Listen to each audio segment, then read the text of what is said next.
Well, look what happened when nobody was looking. Yeah, once again, just another dud that gets fired out by the Durham report. Is anybody shocked at this point in time that that thing is producing absolutely zero returns? I don't know, man. Eventually, they're going to catch somebody. Trust the plan, blah, blah, blah. All that nonsense. These people are never going to get caught, okay? What do you have to do in order to defeat them? Because they're always just going to be trying their goofy little stuff in the shadows. You just have to outpace them.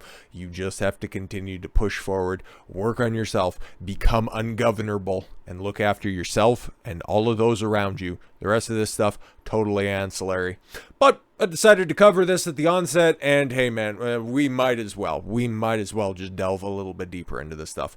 Key source for anti-Trump dossier, acquitted on all counts. He was a key source, right? And it was funny because the last time that we talked about this, it was outed that he was on the payroll of the FBI for fucking months before all this stuff went down. Funny, because he also had another charge, okay, just before the deliberations of the jury went forward. The judge just decided that, yeah, you know, we can just go ahead and get rid of one of the charges that's there. That's totally fine. Don't worry about it. I think he had like 4 or 5 charges in total, but then the jury ended up deciding, and ultimately that, oh, what? He's affiliated with the Clintons? Oh, yeah, no, he's totally fine. Don't worry about it. We'll just go ahead and acquit him on everything else. It's not like he was going to be going away for a long time, but what did he ultimately do? He co-signed the Steele Dossier. What was the Steele Dossier? That was a Russian piss tape for Donald Trump, right? He got, because what was the big story behind that? Trump hired 2 Russian hookers to piss on a bed at a hotel that the Obamas stayed at. Okay, if that wasn't insane enough, and yeah, of course, mass media ran with all that shit. That shit is fucking buck-ass wild, right? But it was a good enough story to make the cycle, and then ended up spurring off and kicking off Russiagate and, what was that? What was that probe? Was that the Durham probe, or is this one the Durham probe, or is that one? Oh, Robert Mueller. That was the Mueller report, right? The one that hit Rachel Maddow's desk, and she read through and was like, "He's not, yeah, he's acquitted. What? No, the Putin puppet." Started crying on TV. God, it was so fucking sweet. But oh well, a long time in the past on that one. Now I guess I don't know. Maybe the fucking Sean Hannity will just say, "Well, I guess the CIA and the FBI found that the CIA and the FBI did nothing wrong." A key source to the anti-Trump Steele Dossier was acquitted on all counts by jurors in Virginia on October 18th. Wow, imagine that. A bunch of people in the suburbs of Washington, D.C. didn't want to hold responsible somebody who ended up driving the news cycle for multiple years in Washington, D.C. Color me surprised. Igor Danchenko, a Russian national, was acquitted on 4 counts of lying to the government after about 10 hours of deliberations. I'm wondering if this guy had some kind of blanket agreement before this, because again, it's undisputed. It was confirmed in the court. He was on the FBI payroll. There's nothing to hide on this one. Like, what are we doing here? We've known all along that Mr. Danchenko was innocent. Oh, thank you for that. We're happy. The American public now knows that as well, of course. Very good. Very good. But then again, yeah, he knew he was innocent the entire time. That's wonderful and fantastic. I'm so glad that he ended up getting his freedom. Now do Roger Stone. Anyways, Stuart Sears, a lawyer representing Danchenko, told reporters outside the Albert v. Bryan courthouse in Alexandria. Danchenko bragged that he was the primary source of the dossier compiled by ex-British spy Christopher Steele, who was paid by Democrats, including Hillary Clinton. Yeah, we don't really need to talk about any of that stuff. We like our necks where they are. Special counsel John Durham prosecuted the case. We'll have more on that in a minute. While we are disappointed in the outcome, we respect the jury's decision and thank them. Thank you for your service. I also want to recognize and thank the investigators and the prosecution team for their dedicated efforts in seeking truth, justice, and the American way. Yes, bought and paid for the entire fucking time.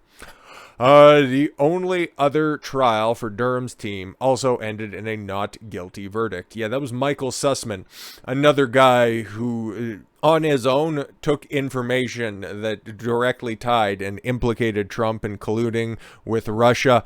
And it was noted on the record in the federal court that he made it the fuck up. What was his source? I made it the fuck up. And what did he end up getting with that? Well, total acquittal, because guess what? Ain't nobody ain't nobody finding anybody with Clinton affiliations guilty of shit, okay? Joel Green, one of the jurors, said the jury looked at all the evidence really closely. I really bet. The conclusion we reached was the conclusion we all agree on, he told reporters, adding that the verdict was pretty much unanimous. Pretty much unanimous. Thought it was unanimous, and you guys acquitted him. Anyways, the fifth count was tossed before reaching jurors and U.S. District Judge Anthony Trenga, the George W. Bush appointee overseeing the case. Yeah, the only time that I really care about judges, okay, and who appoints them is kind of in those civil cases, especially the ones surrounding Alex Jones, because at the end of the day, actually, no, with technology cases, that's kind of important how old these motherfuckers are. When it comes to who appoints them, like, it's a nice piece of information, but I think mass media gives that a little bit more credit than what it's needed. Like, okay, again, they'll just go ahead and say, well, this was the Republican appointed judge, and he did, and he found and he presided over top of this. You're taking the power out of the ultimate jury determination that either acquits or finds guilty the person who's brought up on these charges. So judges can be a little bit flumpy, but when you're dealing with Fed judges, they kind of run a tight ship. It's not as hokey as a state court or definitely or civil court, okay? Danchenko was charged in November of 2021 with 5 counts of lying to the FBI agents during interviews about the dossier. One count related to Danchenko, claiming that he had not spoken with Charles Dolan, a longtime Clinton associate, about any information that was included in the dossier. That was the one that was thrown out. Okay, so the prosecutors didn't find that there was any evidence that Danchenko talked with Dolan. That's interesting. So why would you bring that charge if you couldn't prove that? Because I'm just taking the best faith interpretation, because the court documents and the transcripts of this is going to take months for all of this stuff to come out. Best faith interpretation when it comes to all this stuff, okay?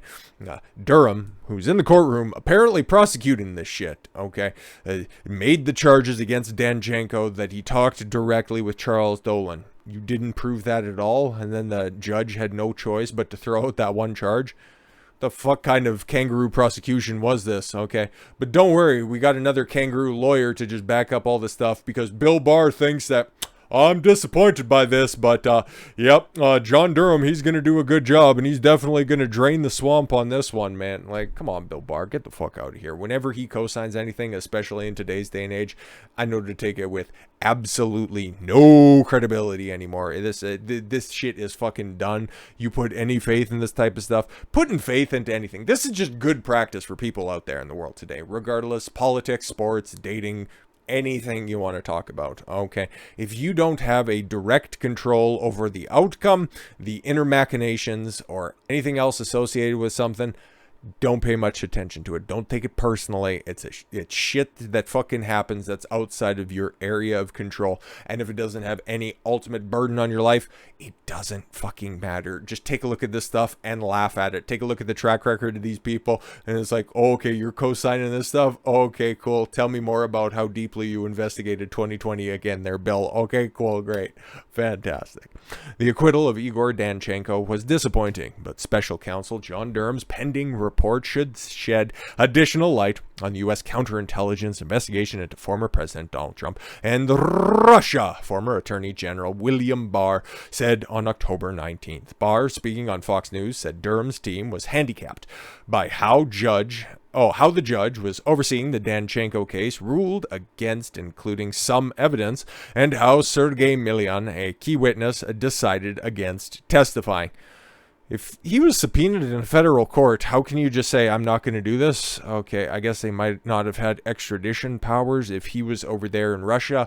It could be flumpy up there at the top. We'll just say that for these sort of evidentiary rulings. But this is Monday morning quarterbacking, all this type of stuff, okay? Oh, we didn't have the opportunity and we didn't have the means in order to verify any of the evidence that's up there. Okay, cool, wonderful, fantastic. I was disappointed, obviously. I think they did a good job prosecuting the case. Their ability to put evidence on in a very difficult case was limited by some rulings. Should still have been able to do all of it, though, just saying. They weren't able to get access to some witnesses overseas. Yeah, that's the fucking game, okay? If you can't get a hold of them, you can't question them, okay? If you don't have subpoena powers, if you don't have extradition powers outside of the confines of your country, what The fuck you ultimately gonna do, okay? Shit sucks. Bring better evidence next time. And this should show people that it's hard to win these cases, and sometimes it takes time to achieve justice. Even though the feds, the prosecutors, have a victory rate of like 95%, I guess this falls in that margin of error of about 5% or even less, but okay. After U.S. District Judge Anthony Trenga, Bush appointee, W appointee, overseeing the case, threw out one of the 5 counts of the jurors, acquitted Danchenko of 4 others. Danchenko was charged in 2021 with lying to the FBI. We know all this stuff, but the trial itself served the public because key facts that were previously unknown or largely unconfirmed. It just preaches to the already converted. It preaches to the masses, okay? Like, who gets convinced by this stuff? Oh, okay, cool. The people who are already skeptical about these trials just go out there and say, see, Trump is a crook and there was nothing wrong about the Steele Dossier. You should go harder against Trump.